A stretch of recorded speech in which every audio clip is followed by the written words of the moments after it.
So we're going to try to do a lot with a little this morning. I was actually just thinking, I wonder if Shirley or if Nancy Christoffel got the scripture this week and looked at it and like that old Wendy's commercial, opened it up and said, "Where's the beef?" And it doesn't look like there's much in there. But believe me, there's a ton in there. Because what we're going to do this morning is we're going to look at love. This is the week of love, the candle of love. And we're going to take love and we're going to look at it in its, I would say, purest form, the kind of love that we are called to offer across the board, no matter who we are, no matter where we are, no matter what the circumstance is. Obviously, there's lots of different kinds of love that float about, but this, I think, is the essence of the love of God, and if we are called to emulate God, this is the essence of the kind of love we should be striving to live into. And we're also going to see how, last week we talked about hope, right? And we talked about how Joseph was the primary vehicle of God's hope for Mary through the Christmas story. But we're going to see where hope, without the kind of love that we're going to talk about today, tends to fall fairly flat, or at least not happen as often as it could or should. So, the first things we're going to consider about this notion of love is its nature and its breadth. The nature of the love that we see represented in the Christmas story is that love is a choice. It is action that is independent of how we feel. That we don't always feel warm and fuzzy, but that doesn't change the fact that we are called to act in a loving fashion. We're called to do what seems to be best for the other and is within our capability at the moment. And then we're also going to look at the breadth of this love, which is that it's limitless, it's boundless. So, one of the things about this idea of the nature of this kind of love is a lot of times we look at the crucifixion and then we imply this love in hindsight, right? We say God's love broke into the world, and we know that it is love independent of feeling because Jesus went to the cross on our behalf even though people were still messing up and doing bad things and not being nice to him. But I want to suggest that the very inbreaking of God into the world is enough to show us that that's a reality. And this is really important for us to get, by the way, because Jesus says we're not just supposed to love our friends, but we're also supposed to love who? We're supposed to love our enemies. How many of you love your enemies? How many of you feel nice and good and warm and fuzzy about your enemies? We took it down even to the play earlier this morning. I want us to really consider this about where we are honestly at as human beings and the way that we think about one another, because this is important. How many of you check the caller ID? And if it's the wrong number, we're going to let the machine pick it up. And it's not just telemarketers either. How many of you have a neighbor or somebody that comes around your house, and when you hear a knock at the door, you do like the sneaky peek out the side window to see who it is before you answer it? Yeah? How many of you have somebody that when you at work or even maybe especially at a family gathering, and when you think so and so is going to be there, your stomach just goes, ugh. And you wonder if you should even show up. Okay? This is the reality that we don't always feel like acting loving towards somebody, but it doesn't change the reality that we need to choose to love them and be loving to them. And this is so critical because it cuts on both edges of those feelings. Because there may be somebody that I can't stand. They drive me crazy. I see something is happening, and in my darkest part, I'm thinking, ooh, get him, you know? But even though I'm feeling that way, I may even feel like they deserve it. But if God is saying what's best for them is for you to come alongside them, because what they need is not someone to beat them down. They need someone to help heal their brokenness. And I'm calling you to do it, Brent. I may not feel like being very loving, but that doesn't change the fact that I need to be. And there may be somebody over here that I am incredibly fond of. I just pointed at my wife totally unintentionally. I am very fond of her, but there may be somebody over here that I'm incredibly fond of, and they've done something incredibly wrong, and because I'm fond of this person, I'm thinking I want to give them a pass. But what God may be saying is the loving thing to do is to make sure that there is a consequence and that they have to deal with the results of their actions. And those are two very simple illustrations, but I think they capture the general idea of what we're looking at here. And thank goodness that's the way God is. Because when we think about Jesus coming into the world, we think about the angels singing and joy to the world and these wonderful, gushy, squishy feelings, and we think that God must have felt that way coming into the world. But we understand that God came into the world so we could be redeemed, right? Well, if God had to come into the world to do it, what does that mean about us? It means we can't do it ourselves, right? It means both individually and collectively, we cannot do that work for ourselves. If you read the Old Testament, they were screwing it up back then. If you read the New Testament, they continue to screw it up. And if you look at our history, what have we continued to do? We've continued to make mistakes, right? That's kind of part of what it is to be human. We make mistakes and we lean on God and fall back into the arms of Christ. And God understands this, but in the moment, God says they can't do it themselves. I'm going to have to do it for them. And God had to choose love. Because when we see all those times in the Old Testament that humanity screwed up, what are the emotions that are attached to God? Noah's Ark. And God was thrilled that He had created them. New. And God repented that He had created them. We see God's anger, we see God's wrath, we see God's sorrow, we see God's jealousy, we see God's disappointment. We see these things over and over and over again, and we see that no matter how long-suffering or how patient or how much consequence or how much grace had been given through the Old Testament, people still couldn't figure it out. But if we understand that God's reaction to humanity's failure is disappointment and sorrow, how often does humanity fail? Yeah, all the time. How many had a failure this morning at some point?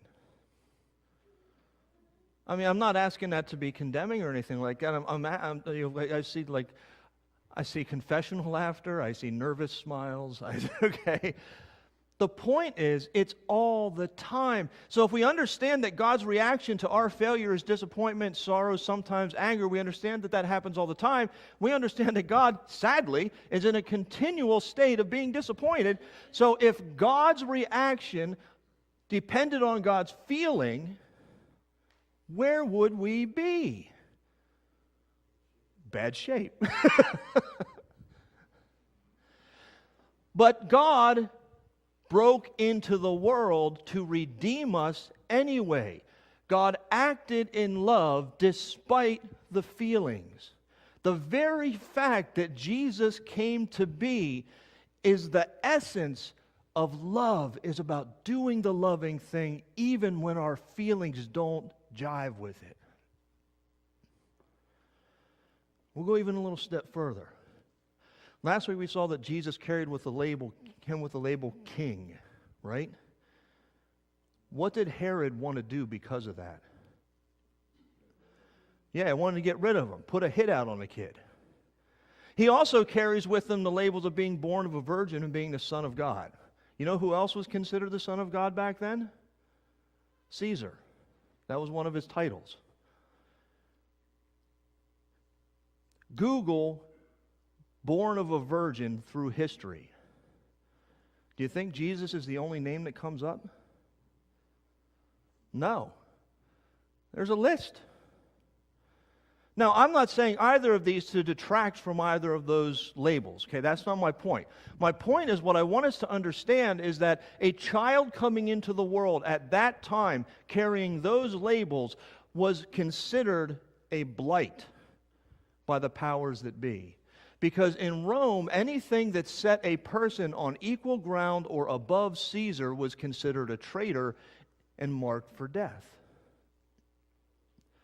Which means Jesus, from the time he came into this world, carried with him labels that for us reveal his identity as our Redeemer, but to the powers at the time placed a label on him that put a bullseye on his back. Now, let me ask you this. If you had the opportunity to step into a world that you thought needed you, but you knew from the moment you walked through the door that you were going to be seen as a troublemaker, as a traitor, and you were going to be carrying with you that bullseye on your back your entire life, would you feel like going? Probably not. But God did it anyway. Love is about loving action despite how we feel at the time.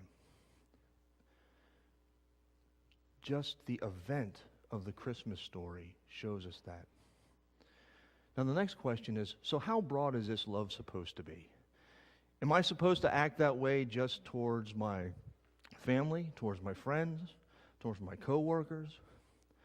And we see this wrapped up in two groups of people, the shepherds and the wise men. Something that's interesting about the shepherd and the wise men. The Gospel of Matthew is thought to be written largely in the context of a Jewish community. And he includes the wise men who are what? Gentiles. Luke was thought to have hung around with Paul. Paul's mission was to who? The Gentiles. Luke includes the shepherds who were Jews. So even in our gospel stories, what we see is a balancing act. The gospel written for the context of the Jews has the people coming to Jesus as the Gentiles. The gospel written in the context of the Gentiles has the people coming to Jesus as the Jews. That's something we should pay attention to. Because when we see this, we see the shepherds, they represent the Jewish, they represent the uneducated, they represent the lowly, they represent the poor, they represent the riffraff. When we have the wise men, they represent the Gentile, they represent the educated, they represent the wealthy, they represent those that are people of means and status and stature, which means they represent all of humanity. So who is called to Jesus in the Christmas story? Everyone. Who is the object of God's love in the Christmas story? Everyone. So if we look at the Christmas story and we ask the question, what kind of love am I supposed to show if I am modeling the love of Christ? It is love that does the loving thing regardless of how I feel, and it is not off limits to anyone. No matter who I come across, that's who I'm supposed to be. Now, how easy is that? It ain't easy. And there's a whole lot of things that complicate it. I want to point back to something that I said earlier, just the very reality is discerning what is the most loving thing to do in and of itself can be a complicated process. But that doesn't remove me from being responsible and called to try to discern and to take my feelings out of it as much as I can, as much as you can. And here's where it connects back to hope, right? Hope is something that we need when we are feeling down and beaten and lost. So when we get it, that means hope is something that we receive, something God gives us, something spoken into our lives by someone called of God to do so. Does that make sense? In order for hope to be offered, what does the other person have to be willing to do? Love. Love. How many of you have had a stranger just help you at some point? Complete stranger. Okay? I've had strangers pick me up on the side of a road when I was walking because I ran out of gas, take me to the gas station, bring me back.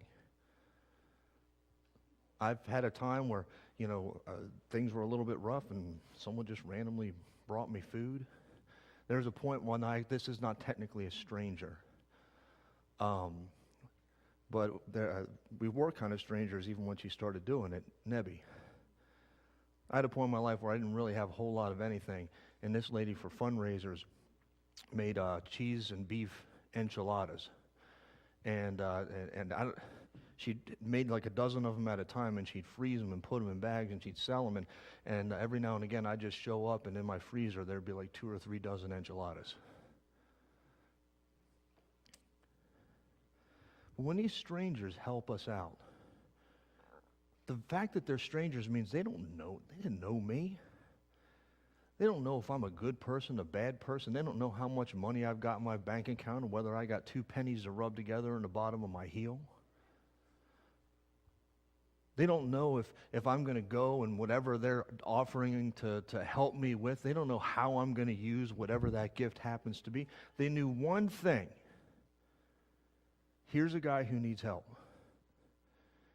And I happen to be here and able to provide it. So that's what I'm going to do. That's Christmas.